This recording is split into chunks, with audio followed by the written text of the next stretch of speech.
Muy buenas tardes. Vamos a seguir con nuestro programa en aras de mantener una puntualidad al programa en general. Les voy a pedir de favor que tomen asiento, quien está todavía por allá. Bueno, vamos a continuar a este módulo que es un módulo muy interesante que viene muy de la mano también un poco con lo que estábamos platicando apenas hace unos minutos. ¿Qué pasa con este paciente que está hipertenso crónico, que a lo mejor pensamos que es resistente, simplemente a lo mejor no tiene un buen control de su presión arterial? Incluso muchos de ellos, si ustedes no me dejarán mentir, creen que esa es su presión.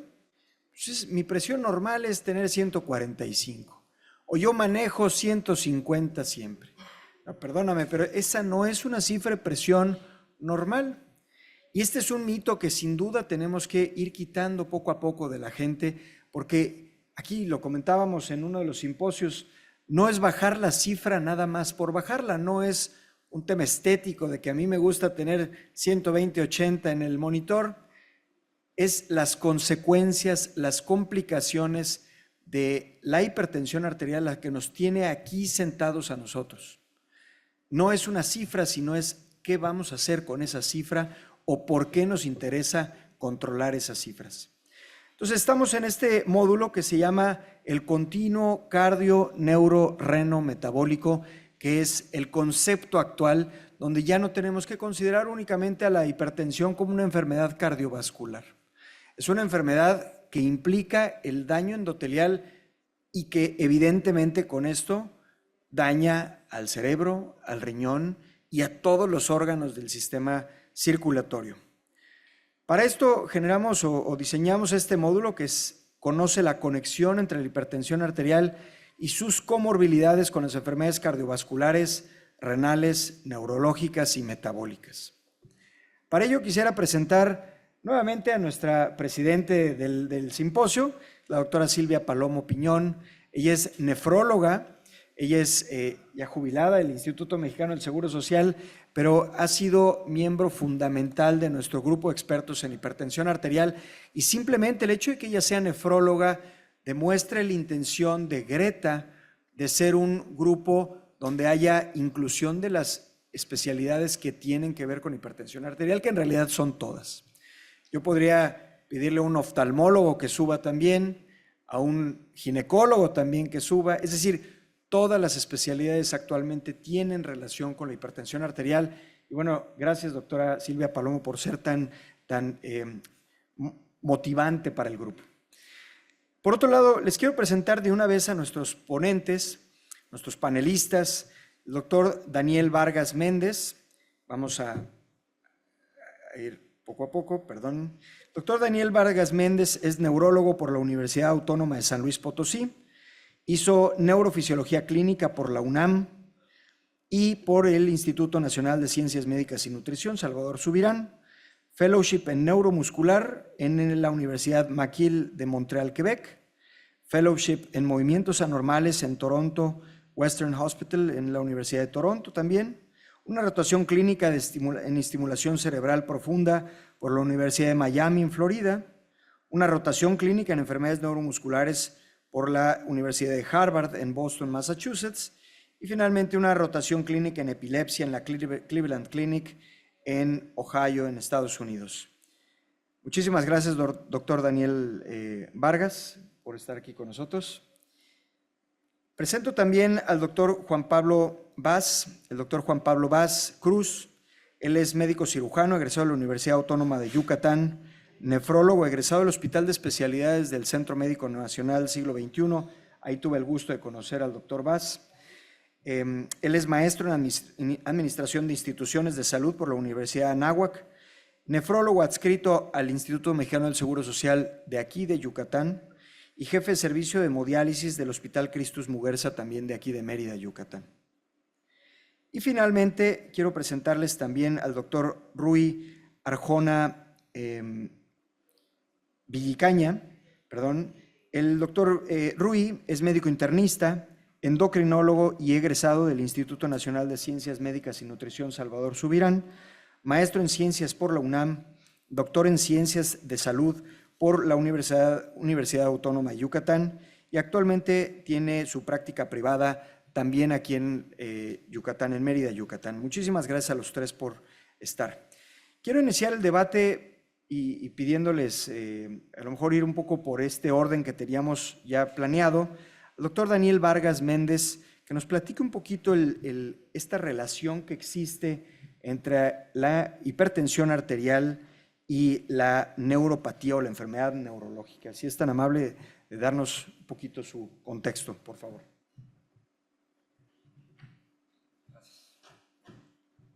Ante nada, muchas gracias por la invitación y muchas felicidades al grupo por este gran esfuerzo. Entonces, vamos a hablar un poquito de las complicaciones de la hipertensión arterial, en específico relacionados al sistema neurológico. La siguiente, por favor.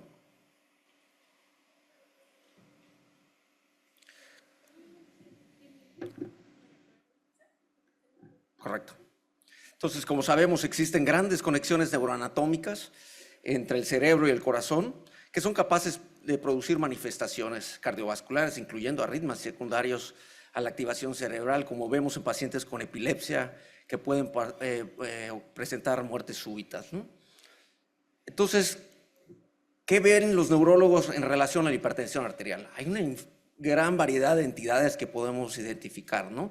Tenemos encefalopatía hipertensiva, vemos demencia, émbolos cardíacos, arteriosclerosis, podemos ver estenosis carotídeas, toxicomanías por la elevación de las cifras tensionales, enfermedades de sustancia blanca que condicionan a largo plazo deterioro cognitivo, EBCs isquémicos, aneurismas cerebrales, infartos lacunares, obviamente la hemorragia intracerebral, que es de las más comunes, y hasta eclampsia.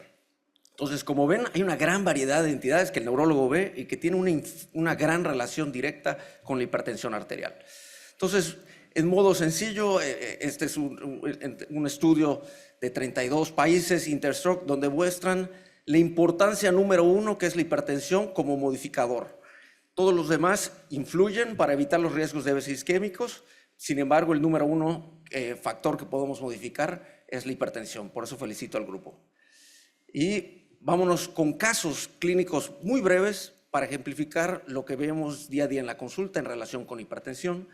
Femenina de 60 años, hipertensa, dislipidémica, tabaquismo positivo, acude a urgencias por hemiparesia derecha, trastorno del lenguaje y un NIHS de 23 puntos, que es la escala que usamos para decidir si trombolizamos y el grado de severidad de los pacientes con EBC, ¿no? Esto es lo más común que podemos ver en urgencias. Y vemos el signo más común que vemos en ese puntito, que es el signo de la arteria cerebral media izquierda. Este signo, si lo identificamos con una imagen de angio, ahora vemos completo prácticamente una oclusión de la M1, de la arteria cerebral media izquierda M1. Entonces, este paciente fue sometido a trombolisis, posteriormente a trombectomía, como es las guías de la actualidad. Sin embargo, 5 horas posteriores, pues presenta una conversión hemorrágica con midriasis, desviación de la línea media de 14 milímetros y una cranectomía descompresiva. Entonces, esta es la gran importancia de que no lleguemos a este caso, que es un caso con un mal desarrollo, con un alto riesgo, con una arteria grande obstruida. Entonces, es una de las grandes importancias por la que debemos de tener un buen control de la hipertensión arterial. Otro ejemplo, 58 años, hipertensión, dislipidemia, tabaquismo, acude por urgencias, cefalea, visión borrosa. Con eso de la visión borrosa ya tenemos un factor que debemos de considerar, ¿no? Sobre todo que es monocular, y TAS elevada a 190-100. Con esto ya tenemos una idea por dónde va el problema, ¿no? Entonces, efectivamente, como sospechamos, siempre hay que considerar en pérdidas de visión monoculares, pues vemos estos EBCs isquémicos puntiformes en el hemisferio pequeños. Si vemos la imagen de abajo, que es una angio, donde vemos una estenosis crítica en la bifurcación de la carótida interna, ¿no? Y esto es como se ve las arterias posterior a la resección, ¿no? Entonces, sabemos que la estenosis carotídea asintomática es otro de los factores que está muy asociado a la hipertensión. 60% de los pacientes con 60 de obstrucción, 5% de los adultos mayores de 65 son asintomáticos. La hipertensión es un factor importante Y cada incremento sistólico de 20 milímetros por mercurio duplica el riesgo. Entonces, eso es importante para mantener nuestra presión. Y es común el sitio de la bifurcación, es el caso clínico más común que les presenté. Otro ejemplo, 73 años, hipertensión arterial, tabaquismo positivo, alteración del estado de alerta súbito y crisis convulsiva, con cifras tensionales de 200-100. Ahí solo dos posibilidades debemos de considerar siempre: un EBC hemorrágico, un sangrado, una trombosis del sistema nervioso venoso. Usualmente desarrollan o debutan con crisis asociados con alteración del estado de alerta, ¿no? Y esta es una imagen típica de una hemorragia subaracnoidea Fisher 4, que esta hemorragia subaracnoidea usualmente es asociada en este caso a un aneurisma cerebral, ¿no? Y el aneurisma, la ruptura del aneurisma está asociado igual al comportamiento de la hipertensión arterial. Entonces, si vemos ya esta imagen, esta ya es post-tratamiento endovascular, con diversores y coles a nivel de los aneurismas de las comunicantes anteriores, ¿no? Entonces, siempre en relación con la hipertensión arterial directa con el sistema nervioso central.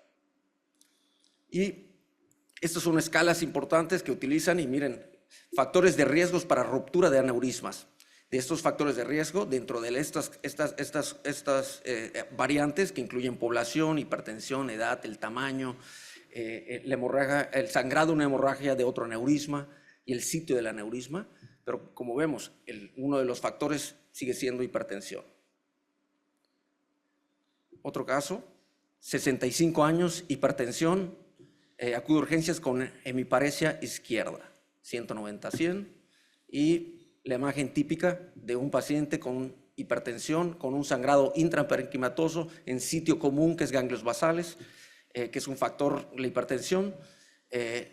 Solo el 20% de los pacientes llegan a ser independientes a los 6 meses. Entonces, si podemos evitar con un control adecuado de la presión y no llegar a este punto, que es el más común, el que vemos en urgencias, el que llega a todos los servicios, es controlando la presión y evitando este punto.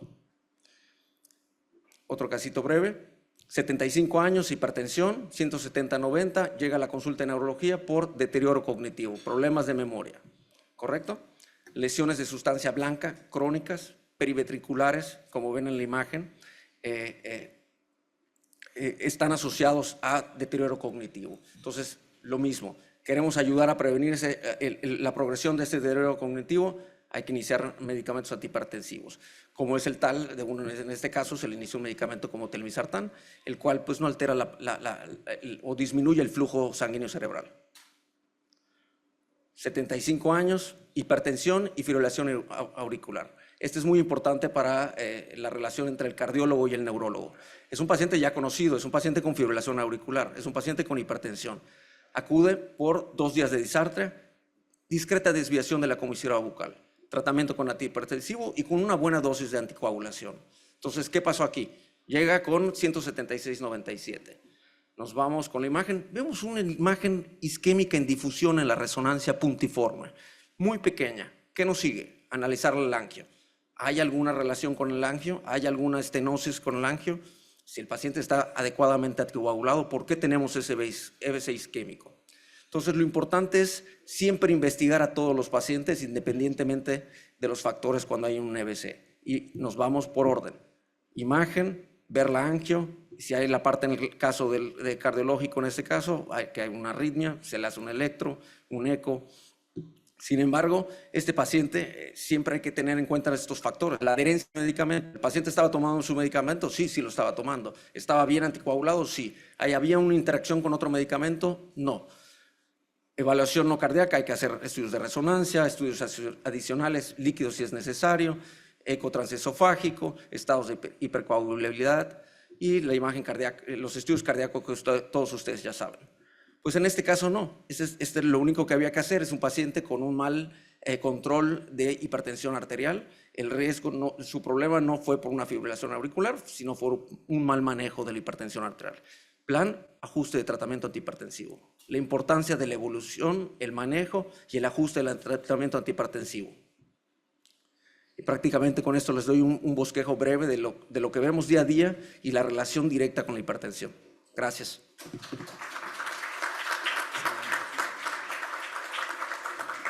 Muchísimas gracias. Claramente es una complicación peligrosa, desastrosa podría decir que de verdad la más grave, que deteriora incluso la calidad de vida, no solamente del paciente, sino de la familia que vive también con esta persona. Gracias por este panorama, que definitivamente esta es una de las complicaciones que vemos, por supuesto, en los pacientes hipertensos, pero también en los pacientes diabéticos, y que esa asociación entre la diabetes, la dislipidemia, la hipertensión arterial son el pan de cada día de todos nosotros. Realmente yo no puedo decir que alguien de nosotros no haya visto un paciente que tenga estas comorbilidades. Quisiera pedirle al doctor Rui Arjona que nos diera un poquito el panorama en relación a esta relación o esta asociación de las enfermedades endocrino-metabólicas con la hipertensión arterial, por favor. Gracias, doctor Chávez. Buenas tardes. Yo le agregué lo de endocrino porque van a ver que al final voy a meter un poquito de este tema y no pretendo que sea una revisión extensa, sino únicamente algo que nos dé inicio para una pequeña discusión. ¿El verde es para avanzar? Correcto. Muy bien. Bueno, si hablamos de enfermedades endócrinas, me atrevo a decir que la obesidad es la más común, ¿no? En México, estos son datos de la Encuesta Nacional de Salud del 2022, podemos ver cómo el porcentaje, la prevalencia en la población no está disminuyendo, sino que incluso está incrementándose. 75.2% de la población en México ya tiene sobrepeso u obesidad. Y si nos vamos al grupo de 40 a 59 años, que es como el grupo económicamente más productivo, vemos que esto llega hasta el 84%, 84.6%.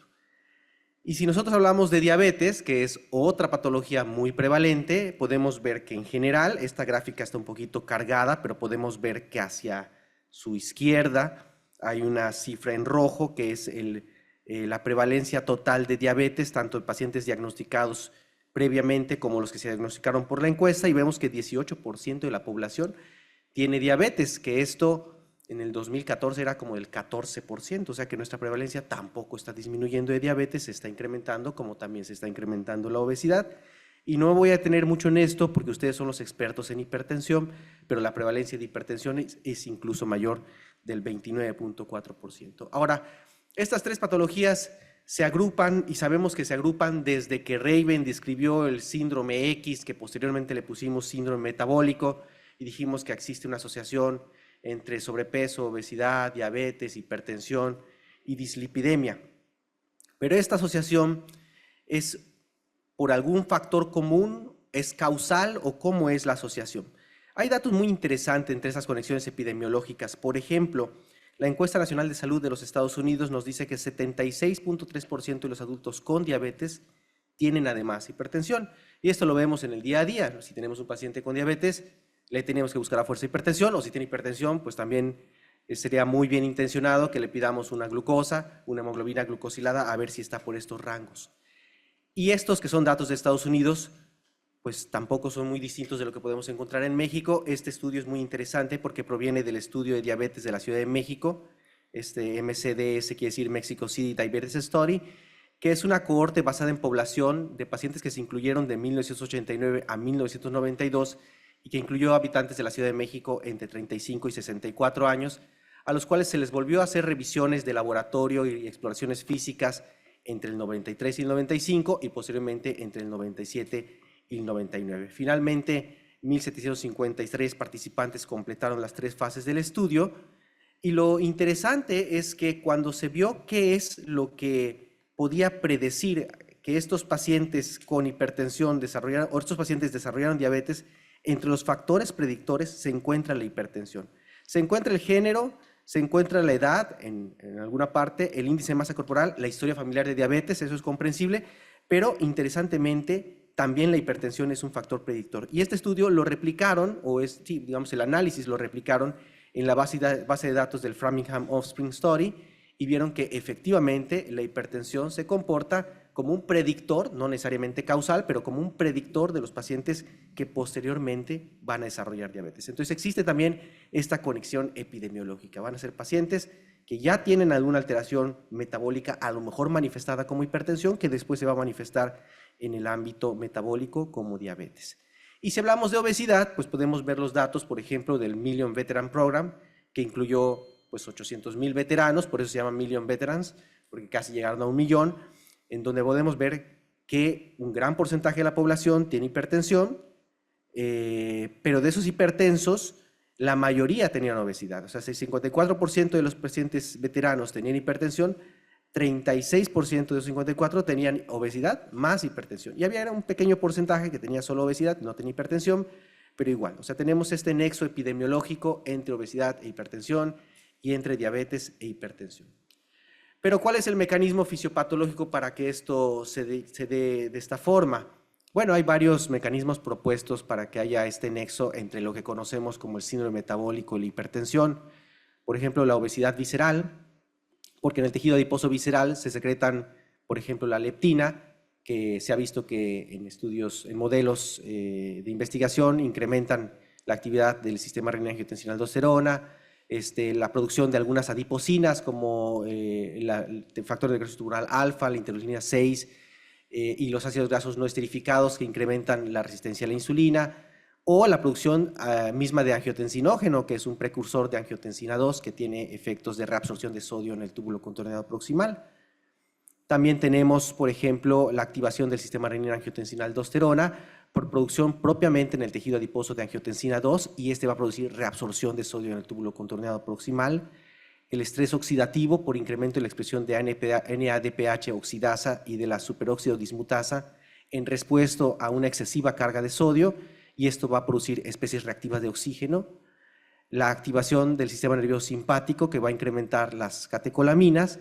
La apnea obstructiva del sueño, que sabemos que se relaciona a diabetes resistente, a hipertensión resistente a tratamiento y este patrón non-diper de la hipertensión y la sobrecarga de sal y fructosa. Y la resistencia a la insulina, que ahorita no la puse, digamos, con una viñeta al lado porque quería hablar un poquito más acerca de eso, porque a la insulina se le ha atribuido un efecto antinatriurético por medio de la activación de estos transportadores NHE3 y la activación de los transportadores NBCE1, que son los que, digamos, que más peso han tenido desde el punto de vista experimental como formas de reabsorber sodio en el túbulo contorneado proximal. Y los otros transportadores que ahí se ven señalados, también existen razones por las cuales pensar que podrían ser activados por efecto de la insulina, pero existen también datos controversiales. Además de esto, y esto es por lo que decía que le había agregado lo endocrino, existen por lo menos 15 patologías endocrinas en donde la hipertensión es un síntoma cardinal. Si lo pensamos bien, hiperaldosteronismo, síndrome de Cushing, hipertiroidismo, hipotiroidismo, acromegalia, exceso aparente de mineralocorticoides, feocromocitoma, todas esas son patologías en donde uno de sus síntomas cardinales es hipertensión. De hecho, la causa de hipertensión secundaria más frecuente es endocrina y es justamente el hiperaldosteronismo o aldosteronismo primario, en donde el defecto inicialmente está en el exceso de producción de aldosterona en la zona glomerular de la corteza suprarrenal, que esta va a activar al receptor de mineralocorticoide y este va a activar al receptor epitelial de sodio en el túbulo contorneado distal y esto va a producir reabsorción de sodio, reabsorción de agua libre por medio de la antidiurética y excreción de potasio e hidrogeniones. Y bueno, va a haber una supresión de angiotensina 2 y de renina, que es una supresión esperable, fisiológica, que va a evitar la reabsorción de sodio en el túbulo contorneado proximal y esta se reabsorbe en el túbulo contorneado distal. Y por eso es que se produce este estado de incremento del volumen extracelular y que produce hipertensión. El problema está en que este aldosteronismo, tal como lo estudiamos tal vez en la escuela, nosotros tenemos los casos clásicos en los cuales hay hipertensión, hipocalemia y alcalosis metabólica y así es como nos imaginamos que se presenta el aldosteronismo, pero cada vez existen más reportes de que hay pacientes que tienen aldosteronismo primario en todo el espectro de la enfermedad hipertensiva, desde pacientes que no tienen ni siquiera hipertensión todavía, pero que tienen datos de aldosteronismo, hasta pacientes que tienen hipertensión estadio 1, estadio 2 o hipertensión resistente a tratamiento, que es donde empezamos a sospechar el aldosteronismo y empezamos a hacer las pruebas de tamizaje, pero esto solo incluye al 2% de las personas que probablemente tienen aldosteronismo.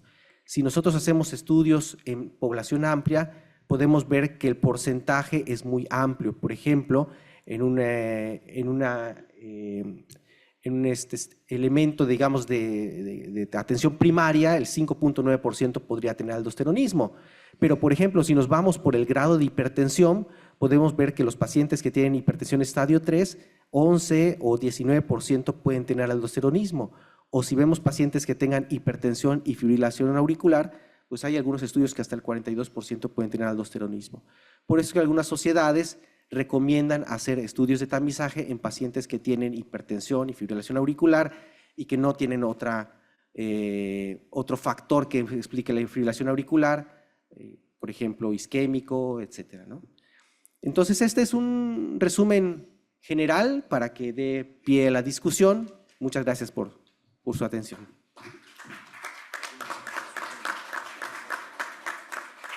Excelente, muchísimas gracias. Justamente cumplió ese objetivo de darnos un panorama de la relevancia del panorama endocrino metabólico en la hipertensión arterial.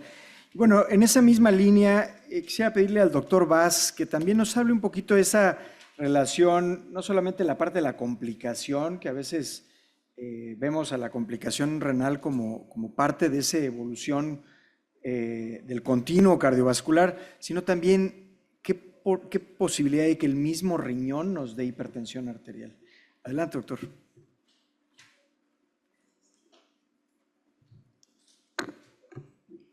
Hola, ¿qué tal? Muy buenos días. Pues antes que nada, gracias por la invitación a la mesa directiva de Greta, gracias a la doctora Palomo. Es un gusto para mí estar el día de hoy con todos ustedes y como bien comentó el doctor Adolfo Chávez, pues vamos a platicar un poquito sobre la relación que hay entre la hipertensión y el riñón, ¿no? Ya la doctora Palomo hace unos momentos también nos habló un poquito sobre toda esta situación, esta conexión que hay entre uno y otro, y vamos a tocar algunos temas que ya seguramente se han tocado en otras pláticas el día de ayer y el día de hoy, pero bueno, vamos a hacer un breve repaso, ¿no? Básicamente son 4 puntos que vamos a tocar, ¿sí? Una breve introducción, vamos a hablar un poquito de la lesión fisiopatológica a nivel glomerular, que es la nefroangiosclerosis. Vamos a ver qué vamos a hacer con los pacientes, ¿sí? Cómo los vamos a evaluar. Ayer platicábamos un poquitito en las sesiones sobre la importancia que tiene la atención primaria de los pacientes y la detección oportuna de los pacientes con hipertensión arterial. Y también es algo que es muy importante que debemos recalcar, sobre todo en nuestros médicos de primer nivel. Y al final vamos a tener algunas conclusiones que nos van a dar pie a discusión más adelante, ¿no?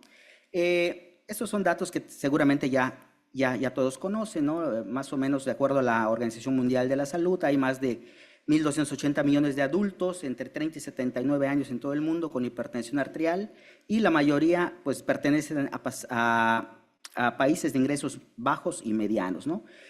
Aproximadamente 1 de cada 5 adultos, 21% con hipertensión, solamente tiene control, aunque probablemente sea menos, ¿no? En la Salud 2022, aquí en México, pues bueno, podemos ver, de acuerdo a la diapositiva, que básicamente un 47.8% de pacientes en Salud 2022 salió positivo o tuvo hipertensión arterial, de los cuales un gran porcentaje, 65.6%, no estaba diagnosticado, que ese gran nicho de pacientes son sobre los que tenemos que actuar para tratar de mejorar y para tratar de prevenir las potenciales complicaciones que nos va a dar la hipertensión en un futuro, ¿no? Obviamente estos son algunos de los órganos que impacta en sus complicaciones la hipertensión arterial. Desde luego ya nos hablaron un poquito desde el punto de vista neurológico, desde el punto de vista cardiovascular, desde el punto de vista oftalmológico y desde luego desde el punto de vista renal, que es lo que vamos a platicar en las siguientes diapositivas. Esta relación pues no es nueva, ¿no? Ya tienen muchísimos años, hay muchos estudios, muchos reportes en los cuales se ha identificado perfectamente bien esta relación que guarda el riñón con el corazón. Y también hay que tomar en cuenta que el riñón juega un papel fundamental en el control de la presión arterial y que la presión arterial como tal no solamente es un factor de iniciación para el daño renal, sino que también es muy importante para nosotros los nefrólogos porque es un factor de progresión de daño renal. Entonces, desde este punto de vista también cobra mucha importancia porque tenemos que vigilar y tenemos que dar un seguimiento puntual a estos pacientes porque depende también del control, el adecuado control de la presión arterial, pues podemos ver que el deterioro de la función renal puede avanzar de una manera más rápida, ¿no? Básicamente también aquí vamos a comentar que aproximadamente un 29% de los pacientes con enfermedad renal crónica en el mundo tienen enfermedad renal crónica secundaria a hipertensión arterial. Como sabemos, la diabetes ocupa el primer lugar con casi cerca del 45% de los casos en todo el mundo, pero la hipertensión no va muy lejos, tiene aproximadamente el 30%, y cuando analizamos también las etiologías por las cuales los pacientes con enfermedad renal crónica llegan hacia una terapia sustitutiva de la función renal, pues también la hipertensión ocupa un lugar muy, muy importante, tanto a nivel de diálisis peritoneal como de hemodiálisis, ¿no? Obviamente los pacientes, como ya también se ha comentado y comentaron mis compañeros hace un momento, pues obviamente no es solamente un paciente que vive con hipertensión, sino que es un paciente que vive seguramente con diabetes, que vive con dislipidemia, que vive con hiperuricemia. Entonces, todos estos factores de riesgo condicionan que esta progresión del daño renal pueda ser más acelerada en este grupo de pacientes. Esta es una relación que todos conocemos, ¿no? En la cual, a medida de que el paciente presenta un descontrol hipertensivo, pues obviamente el riesgo de incidencia acumulativa de casos de enfermedad renal crónica pues incrementa, ¿no? Como podemos ver, mientras mejor controlada tengamos la presión, el riesgo para desarrollar enfermedad renal crónica pues bueno, disminuye con respecto a los pacientes que tienen una presión sistólica más alta, ¿no? En cuanto a la mortalidad, pues también es importante señalar que obviamente los eventos cardiovasculares en el paciente con enfermedad renal son la principal causa de muerte, ¿no? Ya también se comentó en las sesiones previas que bueno, las enfermedades cardiovasculares actualmente ocupan el primer lugar de causas en mortalidad en México, y pues bueno, con los pacientes con enfermedad renal crónica pues no es la excepción, ¿no? Los pacientes con enfermedad renal crónica son pacientes que tienen todos los factores de riesgo clásicos para desarrollar enfermedad cardiovascular, pero que además tienen una serie de factores de riesgo extras que van todavía a precipitar una progresión más rápida de este daño cardiovascular, ¿no? Aquí les enumeramos algunos, que son muchísimos más, pero bueno, entre ellos podemos ver cómo la activación del sistema renina-angiotensina-aldosterona, el sistema nervioso simpático del que platicábamos en la sesión previa, sí, cómo nos hablaban de la denervación y de algunos otros fármacos que también pueden impactar en este punto, la albuminuria como un factor independiente de mortalidad cardiovascular, entre otros factores, ¿no? Como el aumento de las calcificaciones vasculares. Hay que recordar también que los pacientes que tienen enfermedad renal crónica, pues obviamente tienen una calcificación vascular acelerada por el hiperparatiroidismo secundario con el que cursan y por todo el proceso inflamatorio crónico que tienen dentro, ¿no? Si hablamos de mortalidad, pues obviamente hablamos de una parte muy importante, pero también otra parte importante es la discapacidad que produce el hecho de vivir con hipertensión y las potenciales complicaciones que ésta puede desarrollar. De tal manera que en un estudio realizado en México se evaluó los cambios en cuanto a el porcentaje de discapacidad que podrían presentar los pacientes con hipertensión arterial en 1990 y en 2017. Y vemos cómo los años de vida perdidos en pacientes en edad productiva pues incrementó prácticamente un 118% prácticamente de 1990 a 2017, y la vida con discapacidad o los años con discapacidad incrementó en un 16% en estas 2 décadas, ¿no? ¿Qué pasa en el riñón? En el riñón se van a dar una serie de situaciones, cambios hemodinámicos, fisiopatológicos. Actualmente se conocen ya muchas más vías metabólicas inflamatorias con las cuales el riñón va a presentar ciertos daños y ciertos cambios a nivel de lo que es su estructura básica, que es la nefrona, ¿no? En la hipertensión, ¿cómo nos va a dañar? Pues bueno, nos va a dañar prácticamente todas las estructuras que se presentan en el riñón. Básicamente nos puede dañar desde el punto de vista vascular, desde el punto de vista glomerular específicamente, la cápsula de Bowman, y también desde el punto de vista tubular, ¿no? No vamos a hacer una revisión tan extensa porque obviamente no es el motivo de la plática, pero la conjunción de estos 3 daños o de esas 3 lesiones a estas estructuras pues nos va a dar como resultado la enfermedad renal crónica asociada a hipertensión. Y cuando vemos la histología de estos cambios, pues vamos a ver cómo los glomérulos como tal pueden sufrir cambios como engrosamiento de la membrana, engrosamiento de la vascular, engrosamiento de la membrana basal glomerular, realinización de lo que es la cápsula de Bowman, y por lo tanto, más adelante vamos a tener ya cambios secundarios asociados a una glomerulosclerosis focal y segmentaria. ¿Cómo podemos sospechar que un paciente tiene una hipertensión, una nefropatía asociada a glomerulosclerosis pura? Pues bueno, hay algunos datos que nos pudieran orientar, ¿sí? Realmente no necesariamente un paciente con hipertensión arterial significa que su enfermedad renal crónica sea secundaria a esa hipertensión. A veces podemos encontrar casos en los cuales el paciente, cuando le preguntamos, nos dice que empezó con hipertensión arterial a raíz de que le diagnosticaron la enfermedad renal crónica. Pero hay algunos datos en los cuales nos podemos guiar para saber si el paciente puede ser o está presentando nefroangiosclerosis primaria, por decirlo de alguna manera, asociada a la hipertensión esencial. Por ejemplo, la historia familiar de hipertensión arterial, el hecho de ser varón, tener más de 50 años, tener historial de largo tiempo de hipertensión arterial, que no sea diabético, que no tenga hematuria, que tenga dislipidemia e hiperuricemia, que tenga proteinuria no nefrótica, menos de 1.5 gramos. Los riñones normalmente no se ven tan mal, se ven ligeramente disminuidos de tamaño. Puede tener datos de daño a órgano blanco, corazón, retina, etcétera, y una tasa de filtración menor de 60 mililitros por minuto por 1.73, con progresión lenta.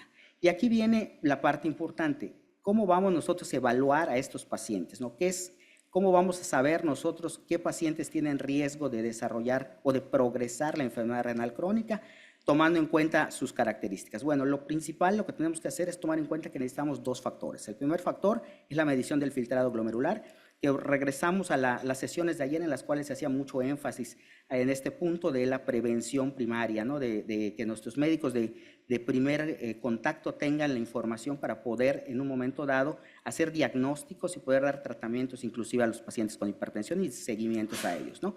De tal manera que, pues bueno, enfermedad renal crónica la vamos a definir como alteraciones en la estructura o función renal durante 3 meses o más que se manifiestan por presencia de marcadores de daño renal, que puede ser proteinuria, hematuria, ¿sí? Que se acompañan o no de disminución de la tasa de filtración glomerular o la disminución de menos de 60 mililitros por minuto de la tasa de filtración glomerular con o sin daño renal, independientemente de la causa, ¿no?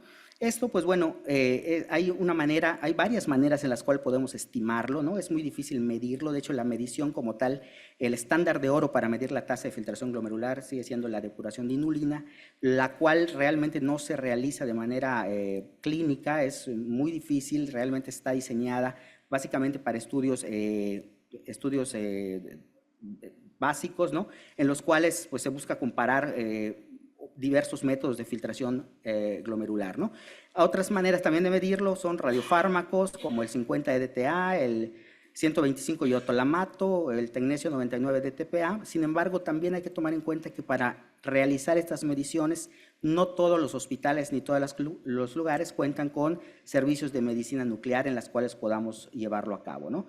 Realmente en la actualidad lo más útil y lo más práctico para nosotros y también lo más cercano a la estimación del filtrado glomerular es el uso de las fórmulas en las cuales podemos utilizar la creatinina sérica y o la cistatina C y nos dan una aproximación bastante real a lo que es el filtrado glomerular.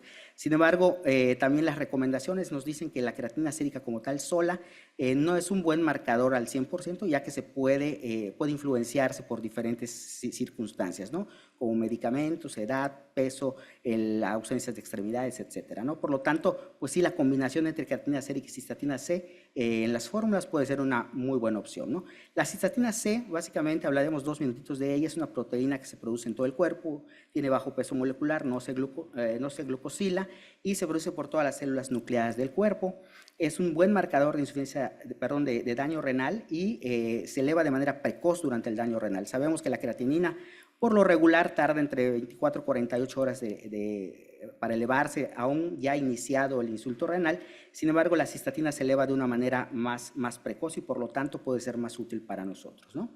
Estas son algunas de las fórmulas que utilizamos para poder evaluarla, ¿sí? Básicamente, la que actualmente utilizamos más es la SECA de EPI 2021, en las cuales solo con introducir 3 datos podemos tener una estimación del filtrado glomerular adecuada, y también la SECA de EPI, que incluye la cistatina, es una excelente opción para medirlo. Es muy importante que tengamos los 2 parámetros, tanto el parámetro de la filtración glomerular como la de albuminuria. ¿Por qué? Porque el filtrado glomerular nos habla de funcionamiento renal, pero la albuminuria nos habla de daño a la microvasculatura del riñón, ¿no?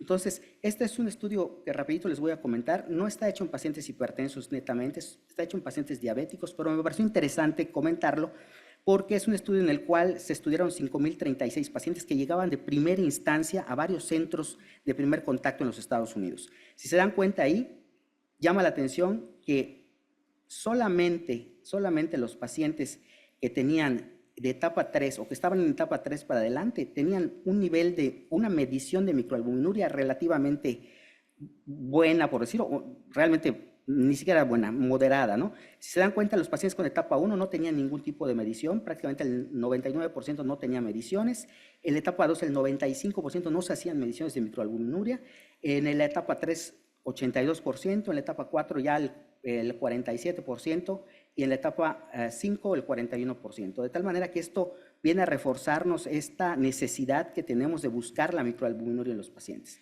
Es muy sencillo que la encontremos, ¿no? Realmente existen métodos muy sencillos como la tira reactiva. Actualmente ya ni siquiera es necesario recolectar la orina 24 horas, que sí es factible hacerlo. Sin embargo, podemos, mediante el índice de albuminuria creatinuria, tener una idea bastante buena de cómo está la microalbuminuria, ¿no? Esto es algunos de los valores que ustedes ya conocen, ¿sí? No me voy a detener mucho en esto. Y esta es la tablita que ya también la hemos visto en múltiples ocasiones, en las cuales nosotros podemos estadificar la enfermedad renal crónica, ¿no? En 5 estadios que se van a acompañar de su estadificación dependiendo del nivel de albuminuria en A1, A2 o A3, y dependiendo de los colores en esta tabla de semáforo, pues podemos ver los pacientes que tienen bajo riesgo, los que tienen riesgo moderado, los que tienen riesgo alto y los que tienen un riesgo muy, muy alto, ¿no? Y este es un riesgo relativo para mortalidad cardiovascular. Aquí en esta tablita podemos ver los riesgos relativos dependiendo de la relación que tenga el filtrado glomerular con la cantidad de albuminuria en la orina, ¿no? Nada más ya para finalizar, también existen ya algunas herramientas las cuales nos dan la idea y nos pueden dar una orientación sobre el riesgo de progresión de enfermedad renal crónica. Actualmente tenemos esta calculadora en la cual nos puede dar una estimación del riesgo dependiendo de algunas variables que nos solicita, y nos da el riesgo de desarrollar, de necesitar terapia sustitutiva de la función renal a 2 y 4 años, y de tener una enfermedad cardiovascular también de 2 a 4 años. Es muy sencilla de utilizar y nos puede dar una idea de cómo está progresando la enfermedad de nuestro paciente. Para terminar, pues recordar que la hipertensión es el principal factor de riesgo que podemos modificar, y podemos cambiar el destino de nuestros pacientes si la identificamos de manera temprana. Hay mucha evidencia que ya se ha discutido en este foro sobre la relación que hay entre el riñón y la hipertensión arterial.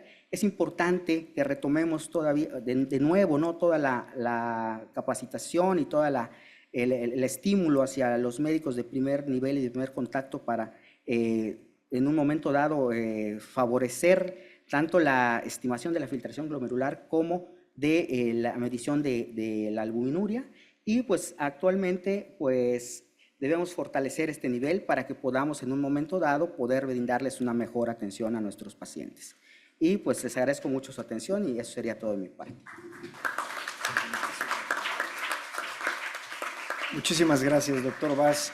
Bueno, esto les da un poquito a ustedes el panorama de cómo es que la hipertensión arterial en realidad es una enfermedad que tiene que atenderse en forma multidisciplinaria.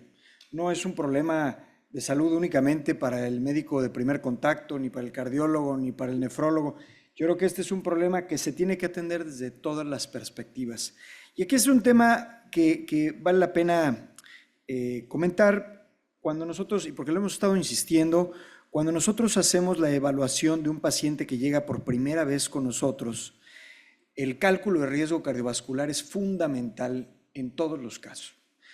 Y aquí particularmente el doctor Vaz nos hacía mención de este tema de la angioesclerosis, que efectivamente puede llevar a albuminuria, que el paciente puede estar totalmente asintomático, Es un paciente que a lo mejor lo podemos considerar como de bajo riesgo. Le empezamos tratamiento farmacológico pues a dosis bajita o monoterapia. ¿Realmente eso es correcto? Doctor Humberto, quisiera a lo mejor que nos hiciera algún comentario con respecto a esta evaluación de cálculo de riesgo y qué tenemos que buscar específicamente en este cálculo de riesgo.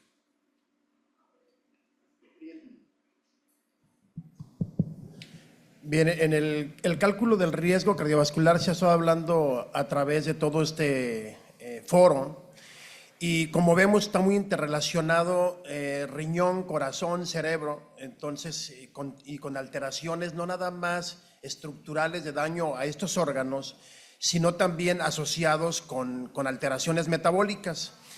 En el corazón específicamente vamos a buscar tres cosas que son muy importantes: la hipertrofia ventricular izquierda, que nos va a llevar, como vemos en esa diapositiva que están viendo ahí, que nos puede llevar a alteraciones, tanto rigidez de la arteria aorta, alteraciones estructurales en los miocitos con fibrosis, que nos pueden llevar ya sea a insuficiencia cardíaca y también nos pueden llevar a fibrilación auricular, mediados tanto por sobreactivación del sistema nervioso simpático y parasimpático y también a través del sistema renina-angiotensina-aldosterona por la fibrosis.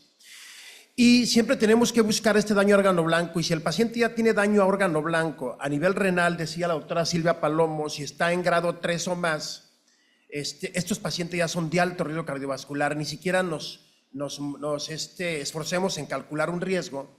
Si el paciente ya tiene hipertrofia ventricular izquierda, fibrilación auricular, falla cardíaca, aterosclerosis coronaria o aterosclerosis en otro sitio, carotidia, ya tuvo un infarto, no hay que calcular el riesgo. Todos estos son de alto, muy alto riesgo cardiovascular.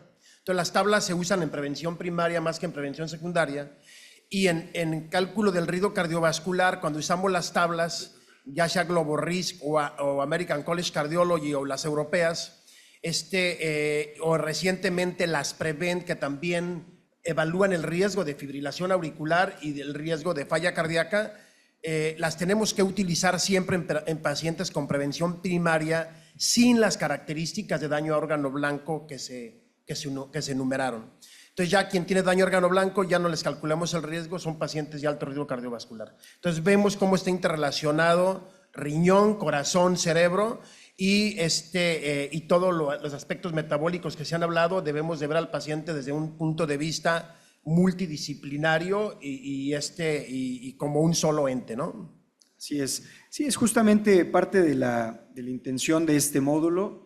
Identifiquemos que no solamente es el control de la presión arterial, sino tenemos que buscar qué más hay ahí. Es decir, no solamente es bajar a 120/80, porque puede ser que lo tengamos bien controlado, pero aún así puede padecer un infarto, puede tener un evento vascular cerebral. Quiere decir que no estamos controlando los otros factores, como bien decía el doctor Vaz también, identificar la albuminuria tempranamente puede ayudarnos a prevenir o reducir el riesgo cardiovascular. También el doctor Arjona nos decía la diabetes, el hiperaldosteronismo, etcétera, pueden ser otros factores que pudiéramos identificar tempranamente y pudiéramos tratar y a lo mejor evitar las complicaciones. Sin duda la diabetes, la hipertensión arterial son enfermedades que si no vamos a poder evitar por completo, por lo menos vamos a poderlos controlar. Se decía hace unos minutos también, no es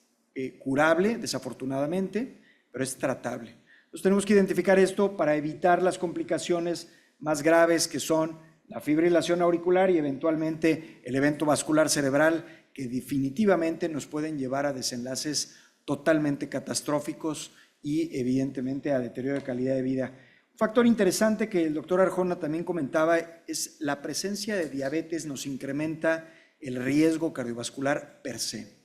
Entonces tener nosotros más de 10 años de diagnóstico de diabetes incrementa significativamente ese cálculo de riesgo y por lo tanto tenemos que tratarlo como un paciente de alto riesgo y con las metas a alcanzar que eso conlleva. Entonces, doctor Humberto Álvarez ahorita decía, paciente que tiene enfermedad cardiovascular establecida, es decir, ya tiene cardiopatía isquémica, ya tiene enfermedad aterosclerosa, a lo mejor carotidia, o tiene enfermedad vascular cerebral, o tiene enfermedad renal, ya son pacientes que salen de las tablas y tenemos que irnos directamente al cálculo de riesgo alto o incluso muy alto y llevarlo al tratamiento en consecuencia. Doctor Humberto, estaba haciendo el comentario de la fibrilación auricular. ¿Cree que podemos hacer algo para prevenir que esto se presente? Y hago el comentario porque es una de las complicaciones más comunes en la hipertensión arterial crónica mal controlada, que nos lleva a todo esto que estábamos ahorita platicando con el neurólogo. Entonces, ¿algo que pudiéramos hacer nosotros para evitarlo? Bien, para evitar la fibrilación auricular hay que tener control de varios factores de riesgo, entre los cuales está la hipertensión. O sea, muchos pacientes con obesidad desarrollan fibrilación auricular, muchos pacientes con alta ingesta de alcohol, con diabetes mellitus, van a desarrollar con apnea del sueño, van a desarrollar fibrilación auricular. Y si me pasa la siguiente diapositiva, es esta. El adecuado control o el control estricto de la presión arterial en el estudio SPRINT demostró que aquellos pacientes que tenían un control intensivo de la presión arterial sistólica de menos de 120, se reduce la incidencia de fibrilación auricular de una manera significativa. Entonces siempre hay que tratar de llegar a las metas y bueno, sí se puede hacer siempre en el aspecto de, además del control holístico de los factores de riesgo para fibrilación auricular, siempre necesitamos, además de eso, necesitamos llevar un control adecuado de la hipertensión arterial para llevarlas a las metas, idealmente con el control intensivo en los pacientes, que se pueda y que no sea riesgoso bajarles mucho la presión. Hay que intentar llevarlos a un control intensivo para prevenir el daño estructural cardíaco, que muchas veces es subclínico, porque la fibrosis cardíaca, entre las cuales interviene tanto el sistema nervioso autónomo como el sistema renina-angiotensina-aldosterona y también el sistema nervioso, el autónomo y el renina-angiotensina-aldosterona, necesitamos controlar la hipertensión por diferentes vías para reducir el riesgo de fibrilación auricular, pero siempre viéndolo todo holístico. Pero la hipertensión es uno de los principales factores de riesgo, porque recordemos que hasta en el estudio Garfield-AF, hasta el 75% de los pacientes con fibrilación auricular eran además hipertensos. O sea, el 75% de los pacientes que tienen fibrilación auricular tienen hipertensión arterial. Entonces es muy importante controlar la hipertensión arterial. Totalmente de acuerdo. Y efectivamente hay algunos fármacos que han demostrado que puede ayudar en el control de la fibrilación auricular. Incluso en el simposio que viene también pudiera entrar ese comentario también, el uso de beta bloqueadores que pueden también ayudar en ese tipo de prevención, así como también algunos inhibidores del sistema renina-angiotensina. Doctora Palomo, ¿quería hacer algún comentario? Yo quiero aprovechar que están aquí diversas especialidades médicas para hacer énfasis en lo que el doctor de endocrino nos acaba de comentar. Hemos estado acostumbrados durante mucho tiempo a que el daño renal por hipertensión siempre se acompaña de otras comorbilidades, y una de las comorbilidades más frecuentes es justamente la diabetes. Quisiera yo solamente llamar la atención a esta información no tan nueva, porque ya tiene como 6 años, en donde no debemos limitarnos a buscar el fenotipo clásico que describió Mogensen en los 80s. Tenemos otros fenotipos que se caracterizan fundamentalmente por hipertensión y que traducen daño renal asociado a la diabetes y a la hipertensión. Entonces, estos son asuntos que han ido evolucionando conforme el tiempo, y estos foros en donde están las diferentes disciplinas médicas nos ayudan a hacer un mejor screening del paciente. Totalmente de acuerdo. En aras del tiempo, quisiera pedirle al doctor Arjona algún último comentario que quisiera usted hacer. Pues creo que como último comentario, nada más siempre tener en mente que cuando tenemos un paciente con diabetes hay que buscarle hipertensión, y al revés, si tiene hipertensión hay que buscarle la enfermedad metabólica, porque coexisten con muchísima frecuencia, ¿no? Pero eso, afortunadamente, el concepto de síndrome metabólico nos lo recuerda mucho. Es correcto, totalmente de acuerdo. Y efectivamente estos síndromes endocrino-metabólicos que también tendríamos que estar pensando eventualmente en ellos, sobre todo, y refiriéndonos otra vez al módulo previo de la hipertensión resistente, esos detalles que usted comentó creo que vale la pena resaltarlos. El hiperaldosteronismo como uno de los causas que a lo mejor no tenemos en mente y que también la espironolactona juega un papel muy importante ahí. Doctor Vaz, ¿algún último comentario que quisiera hacer? Sí, pues yo insisto en la prevención, ¿no? Yo creo que lo más importante aquí es medir la proteinuria, o sea, la microalbuminuria, y también estimar la tasa de filtración glomerular. En una de las diapositivas que les enseñé, pues vemos cómo en un país de primer mundo, que muchas de las veces pensamos que ellos hacen todo al 100% bien, vemos cómo ni siquiera ellos miden la microalbuminuria, ¿no? Entonces tenemos una oportunidad, una ventana de oportunidad grandísima, que de una u otra manera, si nosotros logramos hacer conciencia pues ahora sí que a todos los médicos, no solamente los médicos de primer contacto, a todos los médicos, de medir la microalbuminuria, nos va a ayudar mucho a identificar de manera temprana daño renal y de una u otra manera poder prevenir las potenciales complicaciones que los pacientes puedan tener. De acuerdo, totalmente. Y por último, doctor Vargas, quisiera hacer algún comentario. Yo creo que definitivamente usted está en la parte más catastrófica de la evolución o de las complicaciones, porque sí es un problema muy serio cuando nos enfrentamos a un paciente complicado por un evento vascular cerebral secundario, ya sea fibrilación auricular o a un evento vascular cerebral isquémico per se por aterosclerosis in situ o por hemorragia, ¿no? Esto hago el comentario porque a lo mejor sería el último comentario también pedirle que nos dijera qué tan urgente es bajar la presión arterial, por ejemplo, en este caso que usted ponía, que llegó con 190, 100, si no mal recuerdo, y que había que bajarle la presión. Nos urge bajarle la presión. ¿Qué medicamento sería ideal? Porque esto creo que a veces nos queda un poquito la duda. Sí, yo creo que depende del caso, ¿no? Si estamos hablando de un caso que se encuentra en ventana neurológica, que la ventana actual para trombolisis es 4.5 horas, si está en ventana, sí tenemos que tomar metas para trombolizar menor a 185, 110, ¿no? En caso de que no fuéramos a trombolizar y que vayamos solo a trombectomía, también requiere de una ventana para mantener la presión, ¿no? Entonces sí es importante bajar en agudo si vamos a trombolizar. En caso de no que vayamos a trombolizar, si es un paciente que es fuera de ventana, no nos urge bajar la presión significativamente por vía intravenosa, podemos bajar la vía oral. Única indicación intravenosa es en caso de que tengamos requerimiento de trombolisis por urgencia. De acuerdo, totalmente. Pues bueno, nos quedamos sin tiempo, desafortunadamente. Les agradezco muchísimo su atención. Gracias a los ponentes que fueron fantásticas sus revisiones. Y pues seguimos con el siguiente módulo, doctor Escudero.